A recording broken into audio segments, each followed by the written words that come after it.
The full shell nanowires in the second topology, with a phrase I'll introduce.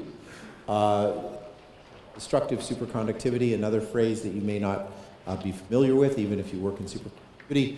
Then Majorana qubits, and finally from wires, which I've been working on to. In 1962, only a few years after BCS's model of superconductivity being associated with Cooper pair, influential experiment was done at Stanford by Little and Parks, and the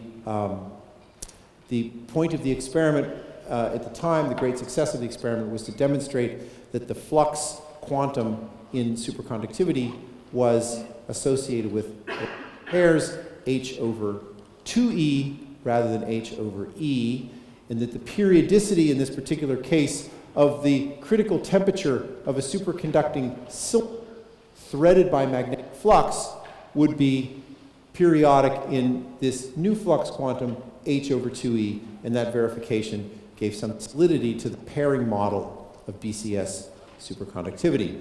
But it introduced also a whole study, didn't introduce it actually, it had been done a year or so earlier by a couple of groups, including one also at Stanford of Bill Fairbanks, and in which a non-simply modern topological.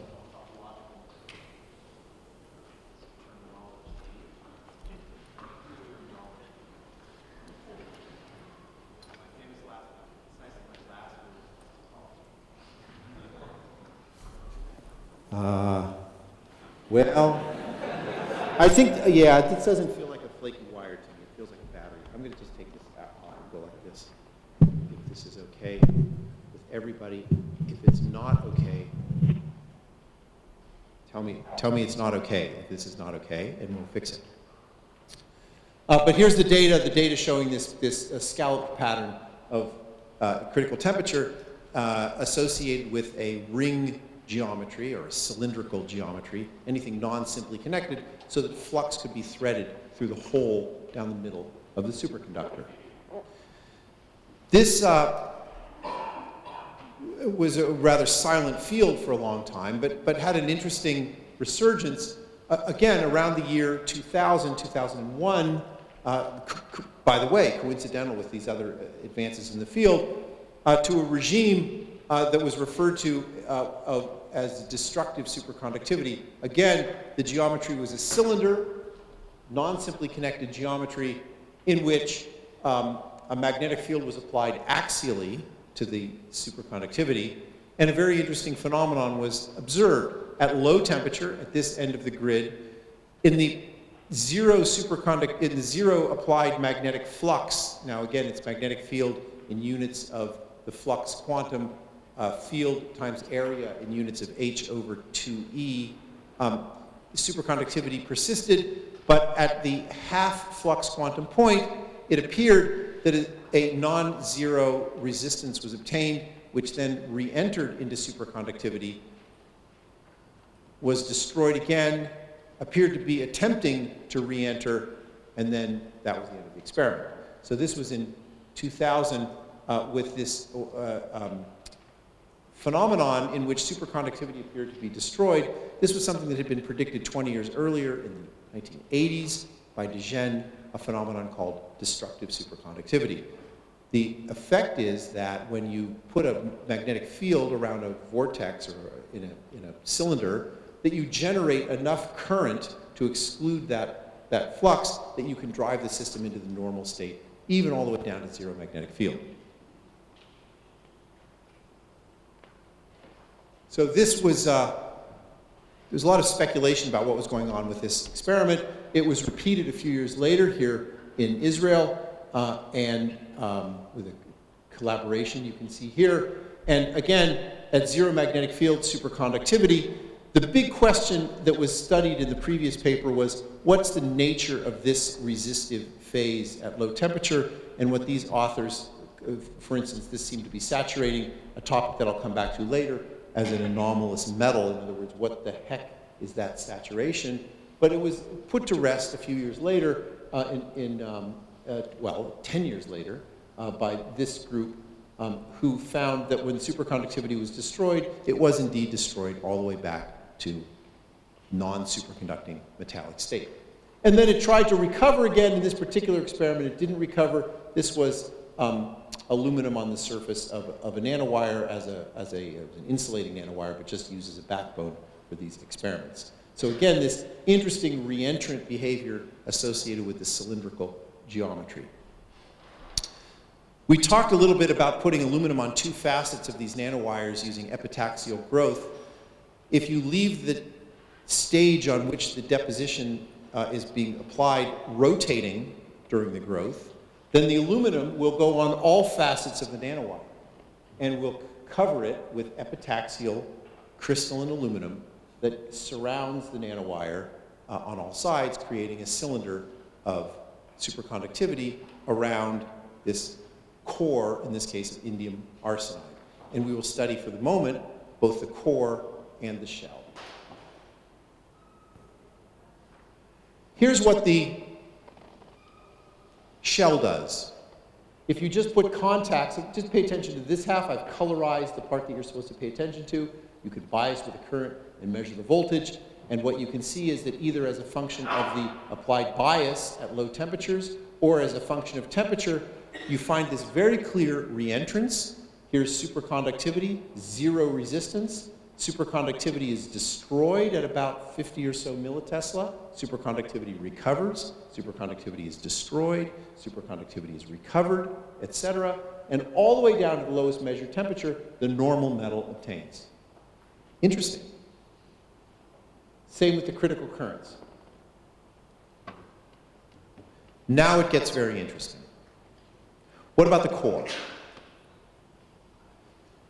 Here's what a tunneling experiment, very much like the ones that I talked about in the previous lecture, does when you look at the tunneling spectrum of the full shell nanowires by running current in here and looking at the tunneling current, just like in the Delft experiment, just like in the previous experiments that I talked about. In the zeroth lobe of superconductivity, there's nothing to see. It's a perfect superconductor, BCS density of states, everything looks great. When you go to the first lobe, after the destructive regime, when superconductivity comes back to life, the BCS density of states has a zero bias peak. That is, the shell is carrying one twist of the wave function in the first lobe of superconductivity. It's a, if you wish, topologically distinct phase, distinguished from the zeroth lobe by the closing and reopening of a gap. And a zero bias peak appears in the middle. At this point, we went to our theory colleagues and we said, is it possible that by putting a twist in the wave function around the shell of a proximity effect, a new kind of proximity effect with a twist in the phase, that in a material with spin-orbit coupling and no other external magnetic field, no Zeeman field to speak of, that would be sufficient to induce a topological phase? Their answer was no. We said, well, come and take a look at this data. Because it looks like there's a zero bias peak that suddenly turns on at around 100 millitesla, much too low of a magnetic field to be associated with Zeeman splitting. And they saw the data and they said, well, maybe. And indeed, we've come to understand that that is. So, you know, you repeat the experiment, you see over and over again that in the zeroth lobe, nothing, BCS density of states, add a twist to the wave function, a zero bias peak, along with other subgap states, yet to be understood, appears, but there's an odd number of those states with always one at zero. When you go to two twists, it's back to not having a zero bias state again. Three twists, again, a zero bias peak.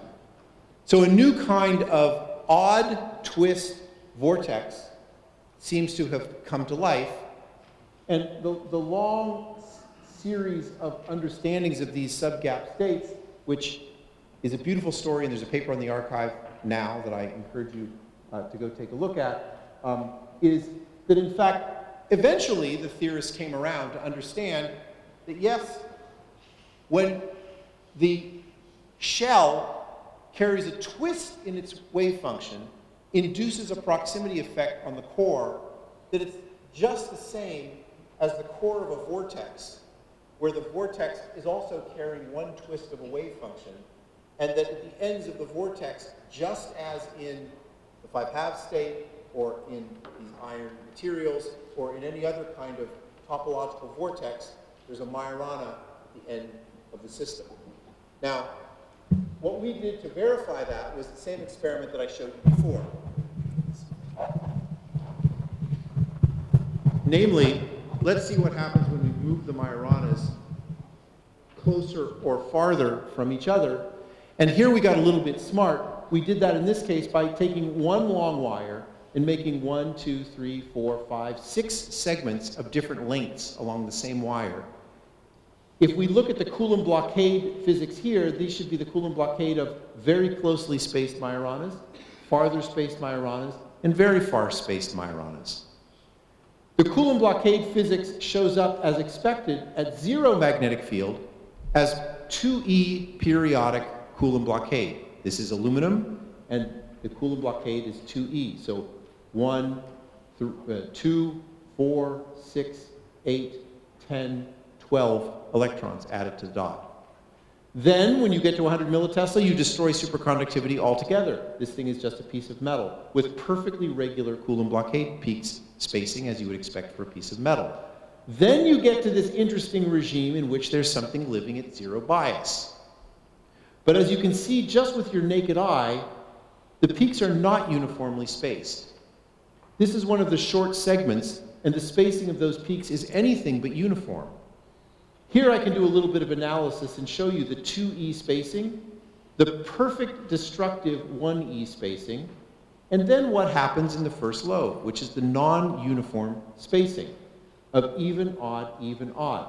Is that even, odd spacing associated with the closeness of the 2 Majoranas that are lifting that degeneracy? One way to find out is to look at all of the other wires as they get longer and longer, and you wonder whether or not you'll find an exponential suppression of that overshoot phenomenon. And so we look at the next segment, and the next segment, and the next segment, and in each of those segments, you see the 2e spacing, the perfectly uniform metal spacing in the destructive regime, and then in the first lobe, where there's a 0 bias peak or a nearly 0 bias peak because there's Majoranas that are interacting, some overshoot. And at some point, they become unmeasurably small. But you can go in very carefully and measure the spacing of those Coulomb blockade peaks, and you can quantify it, and here's what you find. They are indeed exponentially spaced. And we've compared this over a long series of whether any power law can explain it, et cetera, and it cannot. So the average amplitude of the overshoot is getting smaller exponentially as the wire gets longer, supporting, giving a signature of, consistent with, an interpretation of 2 Majoranas at the ends of the wire moving far away from each other, exponentially separated in this man-made vortex, if you want, of one twist of the wave function around the shell. The theory of this superconductivity is actually very well developed and was developed already in the 1960s, not long after BCS, and really not related to it, but really emerging out of Ginzburg-Landau theory, and involves as a kind of a complicated thing involving these digamma functions and a logarithm, and you have to find TC self-consistently because, look, it appears on both sides of this equation, once inside of a logarithm and once inside of a digamma function. But that's okay, Mathematica can solve it. And what is interesting is that there are no free parameters in this theory. This is the cross-section area of the wire. This is the flux that it's applied. This is the thickness of the shell that you read off of the micrograph. And this coherence length is something that just depends on the normal state resistance. So at the end of the day, there's nothing to adjust. You have no free parameters that you don't just measure independently, like the thickness of the shell that you measure from a micrograph. And when you plug in that Ginzburg-Landau or Abrikosov-Gorkov theory, it generates the green lines. So that's the theoretical curves from 1961, and there both critical current and critical temperature, and there's the experimental data. So we have a very detailed understanding of how that works. But there's one place where it doesn't work. As the diameter of the wire is increased, or the thickness of the aluminum is decreased, which increases the gap, you can go back to the old-fashioned little Parks effect, which does not have destructive superconductivity. So this is destructive superconductivity. Each lobe is topologically separated by a normal state. And I say topological because you put one more twist into the wave function. But you can go back to the little Parks regime with a non-destructive wire and see, again, perfect agreement with the theory.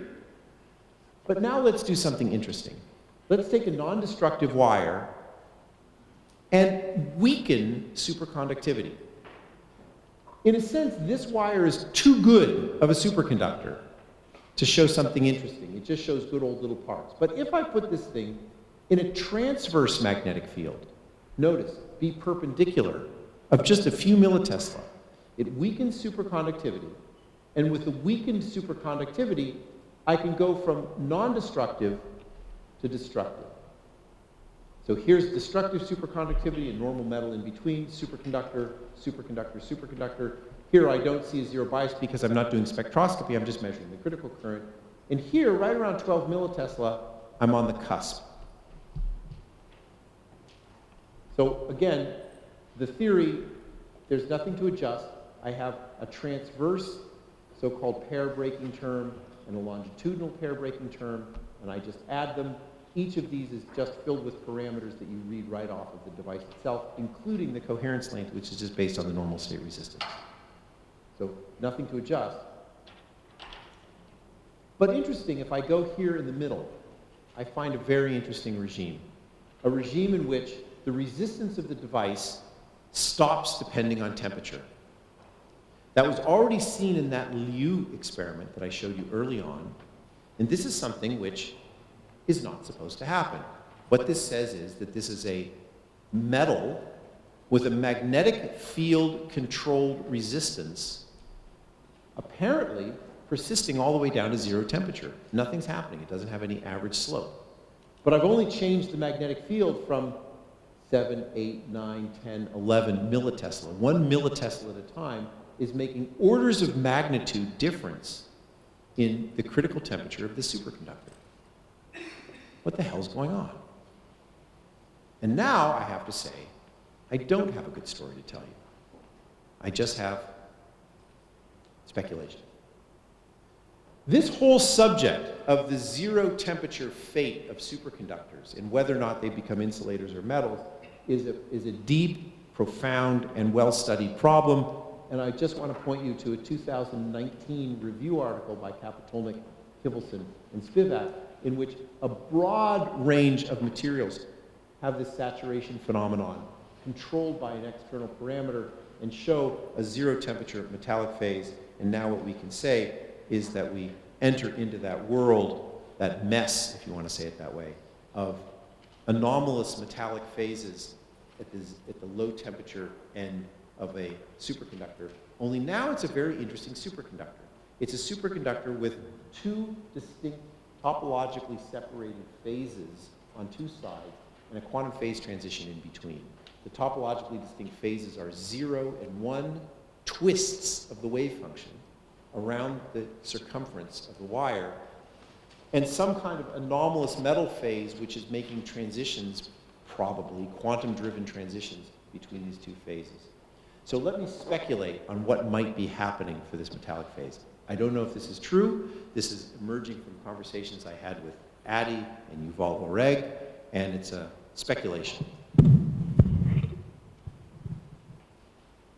There's a literature, here's one paper from it, Dao and Chiboturu, who considered something that we haven't mentioned, which is the possibility of an inhomogeneous superconducting phase. Maybe there's disorder, maybe something makes the gap change as a function of distance. But in these older studies, they were able to reproduce the Liu paper by putting in a judicious sampling of local TCs that gave stripes along the wire. Well, now in this destructive regime, we have a new situation, and I'd like to speculate on that new situation. Here's this destructive superconductivity. It's a metal here, it's a superconductor here. What if there were a sufficient disorder that I could have, just as in the Dow Chokra, whatever the guy's name was, Chibotoru paper, I envision some kind of disorder that gives a range of values. Let me now speculate for a second about what happens in each of these three cuts. If there's disorder that gives a range of values at the red location, I can characterize the TC as being described by a distribution of TCs that range across this value. If I go to the green regime, where this range of values in the superconducting extends all the way to 0, I would get something that looked like this, where the distribution of TCs goes all the way to 0. And if I go all the way to the destructive regime, then the only TC available is 0 temperature TC, a delta function at 0. The resistance of the wire will just be the normal state resistance, and whatever fraction of the wire is normal at that time. So I can write it as the product of the normal state resistance and this normal fraction. And then the normal fraction is just what fraction of that distribution up to some temperature T is underneath the integral of that fraction. So we need a weird kind of distribution to get this, because it has to be independent of temperature, but it has to depend strongly and sensitively on B perpendicular. It's not so obvious how you would construct such a thing.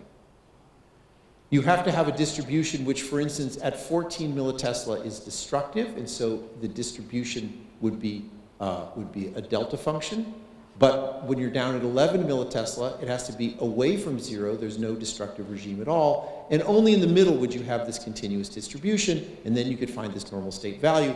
And you have to think, what kind of distribution would you get? And the only thing that I can think of is something that's made up of a dual distribution of having some destructive regime and some non-destructive regime over some separated range, and that this gapped region between the destructive and non-destructive regime depends sensitively on the critical magnetic field. Now, I'll tell you that I cooked this up.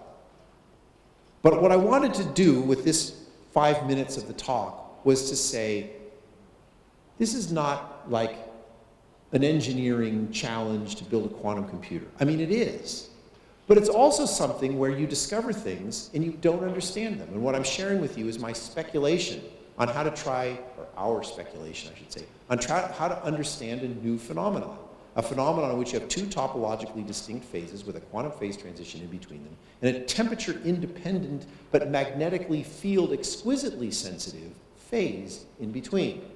And so you're left doing what we physicists love to do, which is guess. And now I'm going to leave the subject because I don't know the answer to the question. Qubits.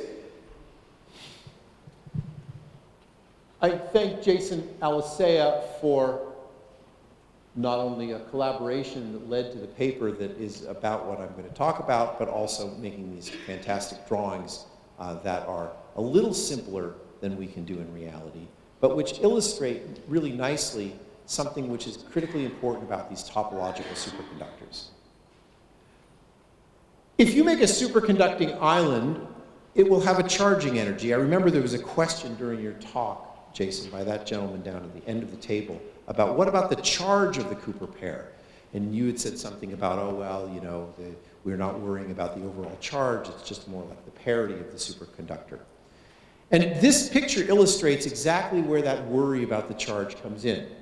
If the superconducting island is isolated, if it's an island that's separated from the rest of the world, then we can think about it like a Coulomb island, and I've been drawing all of these parabolas, and I can talk about even and odd occupancy, and it's just a quantum dot like any other quantum dot, except that it happens to have a red odd occupied state that's all the way down at 0 energy. That is, it doesn't have this even odd business, it's all the way down at 0. When the gate is open and this thing is connected, then an interesting thing happens, which is I'm no longer sensitive to the charge on the object, but its parity remains well defined. So what used to be 1, 2, 3, 4, 5, 6, 7, 8, 9 electrons now just becomes even, odd, even, odd, even, odd, even, odd number of electrons.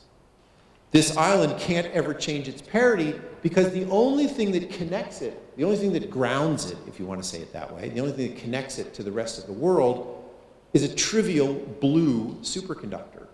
And that trivial blue superconductor only speaks 2e,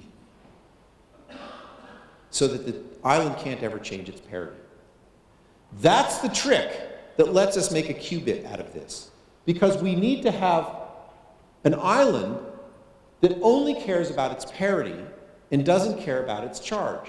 Once you know its charge, then you'll know its parity. But if you open up this gate, those two parity states will be degenerate in energy. And it's that degeneracy which is this widespread degeneracy of the topological qubit. Once I close the gates and make the Josephson energy that couples to the outside much less than the charging energy, then obviously they're not degenerate anymore because it's a quantum dot. So going between door opened and door closed is a way of going from a parity object in which you have this massive degeneracy to a charge object that I can read out in the lab. And the fact that it's made out of a semiconductor means that there's a second use for a semiconductor in this, which is I can open and close those gates. Now, Jason can draw it by just putting what looks like a little valve there. But in reality, that valve is something which goes by the name of a field effect transistor. That's just a gateable piece of semiconductor that lets you cut or uncut the material. So it's a second use of the semiconductor feature in this material, taking advantage of the fact that a semiconductor allows you to sever a connection using electrostatics. So this paper went on to take those kind of island pictures and extend them and make them a little bit more complicated and say, you know, when the gates are down, this thing just looks like a double quantum dot. But when the gates are up, now I can put Majoranas on here and I can use the language of Majoranas that are from the blackboard over there, gamma 1, gamma 2, gamma 3, gamma 4. This thing has a fixed parity. This has a fixed parity. It's grounded, but it's only grounded through something that speaks 2e. That initializes in this basis, the gamma 1, gamma 2 basis. And then when I crack open the door of this barrier, then I perform a rotation in the space of this qubit space. If you want to say that this is some z direction in which 0 and 1 are defined, this adds an x because it's coupling two Majoranas that weren't formally coupled. So what am I doing? I'm building something that takes advantage doubly of the semiconductor. First, to make a topological superconductor, and second, to allow field effect transistors to open and close all of the barriers to go from something that I can read to something that I can manipulate in parity space. So this was the first qubit that we started down the road. And I will tell you right now, I'll just give you the punchline. Didn't work that well. Sorry to say. But it's okay because its replacement also didn't work that well. Before we got started, we did something that was like the first indicator of coherence, quantum coherence of the Majorana state. And that we did achieve. So we know that the state is coherent, and you could have called that a qubit, that's sufficient. But for a qubit, we really want to be able to manipulate it. So I'm not ready to call it a qubit yet. But here's the coherence experiment. If you have two discrete levels that have a long lifetime, and you can connect them with a photon, then that photon will show up as side bands of the Coulomb blockade peak. And as the frequency goes up and up and up, the side bands will move out and out and out, and they'll move out in this predictable way where T is the tunneling rate across the double quantum dot, and F is the frequency that you're applying. There's the parabola in the original data from Cowenhoven. This is 2000, doesn't say on here, but it was 2003 or something like that. This is, 15-year anniversary of this paper. And the theoretical curves worked out just fine, and it allowed you to pull off the coupling between these two. So this is 15-year-old work, approximately 15, actually maybe it's even older than that. It may be more like 20-year-old work. I don't know, someone might know the date on this paper. 20-year-old work showing coherence between these two levels mediated by what's called photon-assisted tunneling. This is the ASIN device, if you remember the first author of the paper with the qubit that I showed you. There's one of the islands. There's where you can cut it in half. Here's where you can change the density. And here is where you can sense the charge. We use the very same nanowire down at the end for a third use. Here it's being used for topology. Here it's being used as a field effect transistor. Here it's being used as a field effect transistor. And here it's being used as a charge sensor. Yes, 5 minutes he's showing me. At 0 external magnetic field, the island shows 2e periodicity on both islands. And when I apply microwaves, I can do photon-assisted tunneling, and I see the photon-assisted tunneling lines. You see, they show up here between the 2e periodicity, and now I add photon-assisted lines, and I can now map that out and find out what the tunneling was. All 0 magnetic field, just superconductivity. Now I turn on a magnetic field 0, 200, 300, 500 millitesla, and you're not surprised to see that the 2e periodicity becomes 1e periodicity. You have to tune it away from the even odd. Even odd means the level is on its way down, and finally you arrive at 1e periodicity. The photon-assisted tunneling looks like not very good. But you can still see enough data to know that you could map out this so-called Tan-Gordon curve, the theory of this tunnel coupling adding in quadrature with the frequency, and you can find the coupling between these two Majoranas. But I'm sorry to say, that's as good as the data got.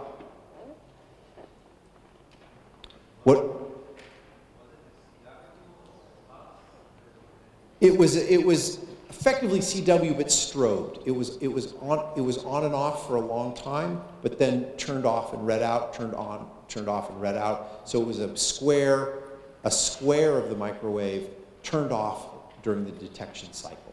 So it was pulsed but square. So it wasn't short enough to do coherent oscillations. It was basically DC, but we didn't leave it on during the readout of the charge. So it was a square, then off during the readout, then back on again during the collection. You could, but we didn't see it. I mean, we tried like hell by exactly that method, by shortening the pulse till you see the coherent oscillations, sit right at that peak as a function of the time that you leave it on, wait for it to go like that, and it didn't do it. It just wasn't coherent enough. The coherence time was too short. We don't exactly know why. It's like a driven oscillation would work, but a free precession wouldn't work. It was too low of a Q, if you want to call it that, to freely precess. Now, can we make a qubit out of these wires at all? Well, yeah. Actually, these wires work as great qubits, not in the topological regime. So let's look at that quickly and work our way in that direction. This thing looks like everybody's transmon. I think that there are lecturers here from Google, from IBM, et cetera, and they make, are they here in the room, by the way? Maybe they're not arrived. No. Okay, anyway, you're going to see a lot of this kind of circuit QED technology where people use Josephson junctions to make a resonator. This is the nonlinear resonator, and this LC, effectively LC circuit, is the high Q cavity. And this is, the standard Google, IBM, Rigetti qubit, Sholkoff, Martinez, anyone who's making qubits out of superconductors is making something that looks like this, except for one part, which is in our case, that's made out of one of these nanowires. And instead of using a Josephson junction here made out of an aluminum tunnel junction, the Josephson junction is a weak link. And what makes it different is that you control it with a gate. It's an electrostatically controlled Josephson junction. But in every other respect, it's a fantastic qubit. So there's your Rabi oscillations with time of the applied microwaves on the horizontal axis. Works like gangbusters. All we have to do now is put it into the regime in which the coupling between the two sides is mediated by Majoranas, not by Josephson coupling. Now, Ginnisar and Grossfeld had worked out the details of this. There's the Josephson coupling across the circuit QED, but in the Majorana regime, there's one Majorana, there's the other Majorana. There's a 1E transport channel that mediates a 1E Majorana process, and it complexifies the spectrum in a way that splits all of the lines so that you can resolve the Josephson coupling and the Majorana coupling. Addie's telling me to be quiet. And what you do if you model this thing as a Majorana coupling, when the Majorana coupling is off, you see the remaining charge dispersion as a function of gate voltage. There will be two frequencies in the system because the system still has some charging physics. As you introduce Majorana coupling, those things split. They split even more, and you see the signature that you're looking for in the splitting as the Majorana coupling is turned on of those resonant lines. As that gets higher and higher, eventually those lines separate. That's the signature of turning on the Majorana coupling. Now we have to do that in the experiment. And to do it in the experiment, you build a circuit QED experiment, you remove the aluminum so that you can use a gate voltage, you build a circuit QED experiment, you start off at zero magnetic field, you apply an in-plane magnetic field, you see beautiful coherent oscillations. You now do something that's quite difficult, which is you turn up the magnetic field all the way up to a Tesla. So this is now a Josephson qubit operating in the Majorana regime. And what happens to the dispersion is something complicated that we don't understand right now. So it's not that it splits in a way that's consistent with theory. I have to use a word that's way down here on the spectrum, like the dispersion is altered by entering into the 1E charge regime, but not in a way that we understand. Addie is standing up. I'm going to end by saying just one last piece of information. It's the whole third part of the talk that I'm afraid I won't be able to get to. Now let me speak as a technologist. Now let me reflect as a Microsoft guy for a second. Imagine we have to build a quantum computer out of this. Well, the first thing that you might be terrified of if you wanted to build a quantum computer is putting down all of those wires, one per transistor or one per qubit. We have to get away from that. Happily, miracle number 5 occurred. And miracle number 5 is shown right here. Miracle number 5 is that you can now do the epitaxial growth of a superconductor on top of a semiconductor, not just on facets of a nanowire, but in the entire two-dimensional plane. So this is a 2D electron gas with an epitaxial layer between aluminum and indium arsenide in the full two-dimensional space. And 2 dimensions is not just one more than one. 2 dimensions is enough to microfabricate a million little objects if you want to. And let's start, instead of putting down a nanowire, let's make a nanowire using lithography. If we make a nanowire using lithography, we can find the same physics, one subgap state, it goes to 0, meets, makes a 0 bias peak, etc. But now this is not a nanowire. This is a lithographically patterned two-dimensional system in the form of a wire with a tunnel barrier at the end of it. This is the part that I would have loved to have gotten to.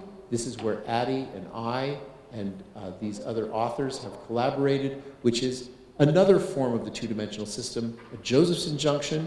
Here's a superconductor, weak link, in the presence of an in-plane magnetic field. Again, Majoranas form at the ends, something you could never do with a wire, and something which experimentally works beautifully.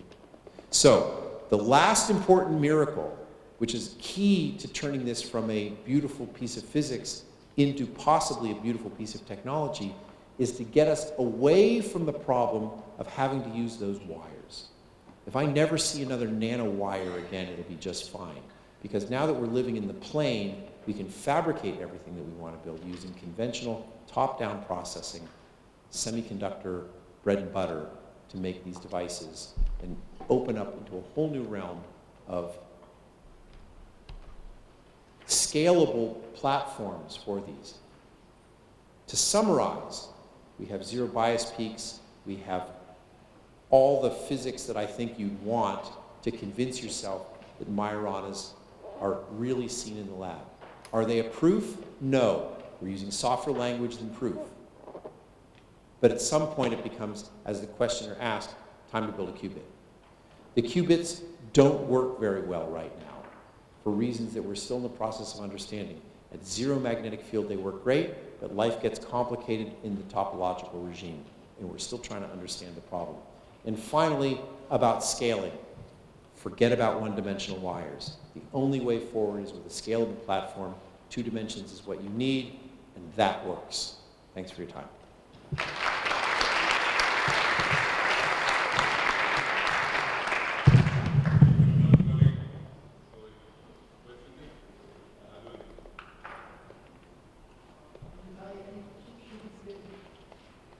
Yes, I've tried 2 qubits. Thanks for the question. It gives me a tiny bit of license. In the 2D electron gas system, it's very easy to make as many qubits as you want. There's 7 of them made out of 2D electron gas system instead of the dumb little wires. Yeah, instead of the wires, this is made 7 qubits by just putting an FET gate over the semiconductor in the plane. You can see the coherent oscillations, and what you want to see even more than that is the slide that I removed from the talk for the sake of time, but which is right there.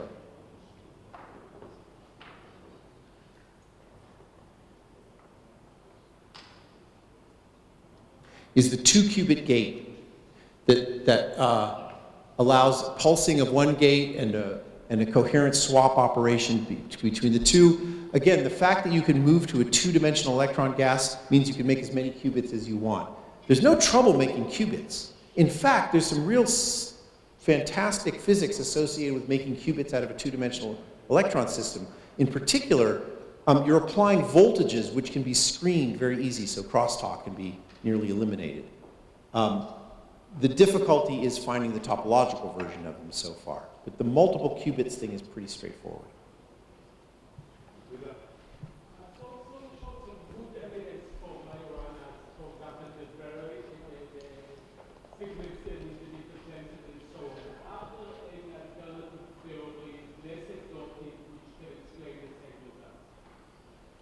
Let me speak about my own data rather than that data. I know the experiments, of course, very well, but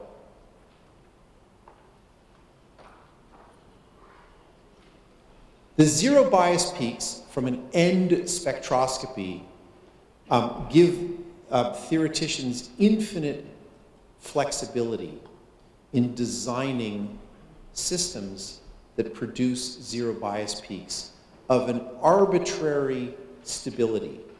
Of course, the more stable they are, the more parameters the theory needs in order to create that phenomenon. The standard explanations like Kondo physics and anything else that tends to show up at zero bias don't work.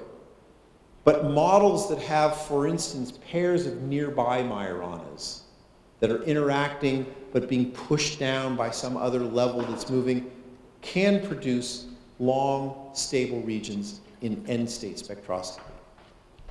As far as I know, the length dependence that shows the exponential suppression of interaction as the wires become longer have no alternative explanation except for the one that I'm offering. And I should say, no alternative explanation that anyone has thought of yet. So there's no paper out there or conversation out there in which somebody has said, this phenomenon could be giving rise to that length dependence instead of what you're claiming it to be. I don't know one for this length dependence business. That's why I think that that's a good next chapter for the is it a Majorana question. One more time? When was that experiment published? What year was that? 2016? 2016. More questions? tell you